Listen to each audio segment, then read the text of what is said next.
नमस्कार मित्रों। पिछले भाग 47 में हम लोगों ने BNSS 2023 के चैप्टर 7 के सेक्शन 94 और 95 पर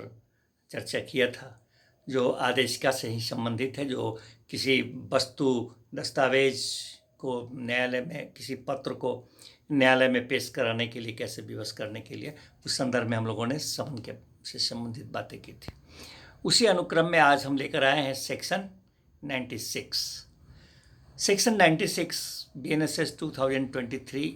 क्या कहती है? ये कहती है कि when सर्च वारंट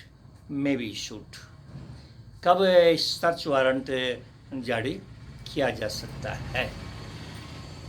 जब समन से नहीं हुआ तो अब सर्च वारंट की बात आ रही है, कब सर्च वारंट जारी किया जा सकता है। तो इस पर बताते हैं कि जब न्यायालय को ऐसा लगता है कि जो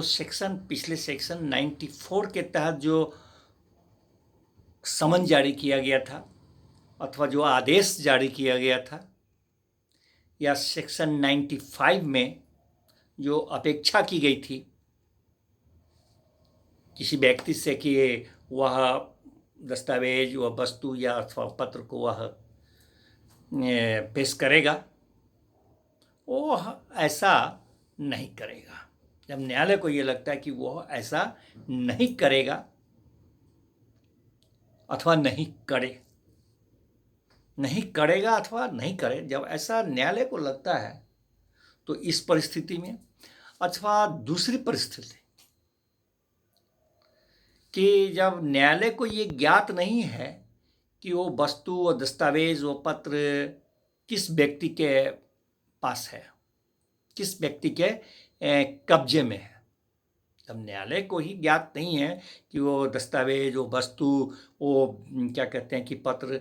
किस व्यक्ति के कब्जे में है। तीसरा, जब न्यायालय ये समझे कि इस संहिता के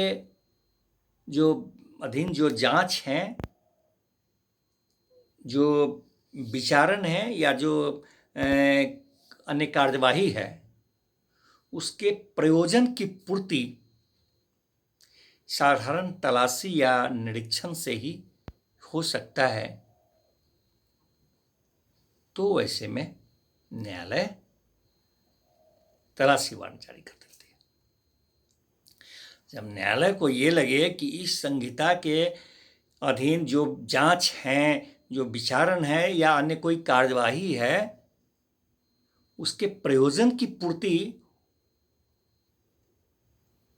जो है वह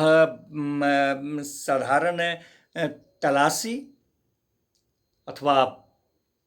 निरीक्षण जब होगा उस स्थान का, तभी हो सकता है। तब न्यायालय तो 3 ऑप्शन है। नंबर 1 कि जो उनको लगे कि सेक्शन 94 में जो समन जारी हुआ, आदेश हुआ, या सेक्शन 95 में जो अपेक्षा की गई, वह व्यक्ति वो पेश नहीं करेगा या नहीं करे। दूसरे में जब न्यायालय को ज्ञात नहीं हो कि वो वस्तु और दस्तावेज चीज़ जो है सो किस व्यक्ति के कब्जे में है। नंबर 3 में जब उनको लगे कि जांच, विचारण या अन्य कार्यवाही के जो प्रयोजन है इस संहिता के अधीन, उसकी पूर्ति तभी हो सकती है जब एक तलाशी होगा, निरीक्षण होगा उस स्थान, तब न्यायालय तलाशी वारंट जारी करती। अब न्यायालय जब तलाशी वारंट जारी करती है तो वह जिस व्यक्ति को विनिर्दिष्ट करती है, वह विनिर्दिष्ट व्यक्ति उस तलाशी वारंट में बताए हुए अनुसार, जारी वारंट में जो बताया गया है उसके अनुसार, अथवा संहिता के अधीन जो उपबंध है उसके अनुसार वो तलाशी करेंगे, निरीक्षण करेंगे उस जगह का। यदि न्यायालय ठीक समझती है तो वह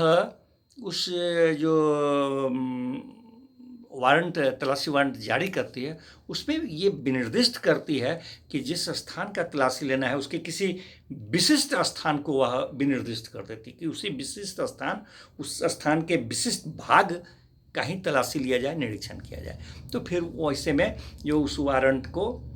जिनके विनिर्दिष्ट किया गया है उसका निष्पादन करने के लिए, वो व्यक्ति जो निष्पादन कर रहे होते हैं, निष्पादन का भार जिन पर होता है, वो व्यक्ति उसको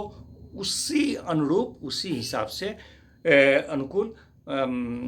उपबंधों के अधीन रहते हुए और वारंट में जो जारी किया गया है निर्देश, उसके अधीन रहते हुए उसी भाग विशेष का वो निरीक्षण करते हैं, उसका तलाशी लेते हैं। मित्रों, अब इस सेक्शन में एक उपबंध किया गया है, एक क्लॉज 3 में बताया गया है कि सिवाय सीजीएम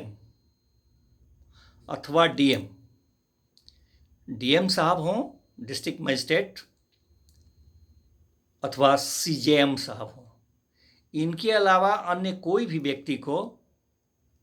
इस बात के लिए प्राधिकृत नहीं किया गया है